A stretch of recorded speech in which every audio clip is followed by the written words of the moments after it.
નક્કી કરીએ, સંકલ્પ લઈએ, તો એ ખાલી આપણો સંકલ્પ છે. આપણે પછી દ્રઢ મન કરવાનું છે, પણ એ પછીનું કામ બધું ભગવાન સંભાળે છે.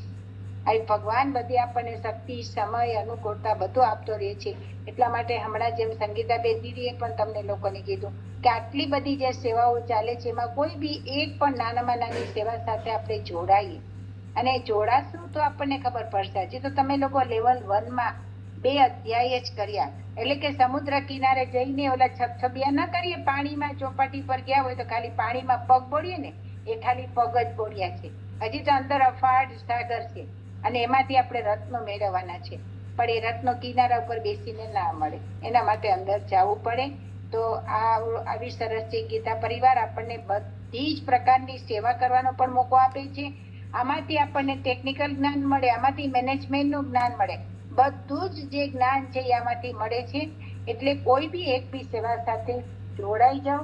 જો આપણી પાસે સમય હોય, જો આપણી પાસે કોઈ આવડત હોય, તો એ પ્રમાણે આપણે એવી રીતનાની સેવા લઈ, જેની પાસે જે એફિશિયન્સી છે એને એ લોકો બધા માટે સેવાનો મોકો છે. એટલે આવો ગીતા સેવી બનો, આ કાર્યક્રમ જરૂર એટેન્ડ કરો અને જુઓ, અથવા તો seva.gita.com માં તમે જાઓ તો ત્યાં પણ તમને ખબર પડશે કે કઈ કઈ પ્રકાર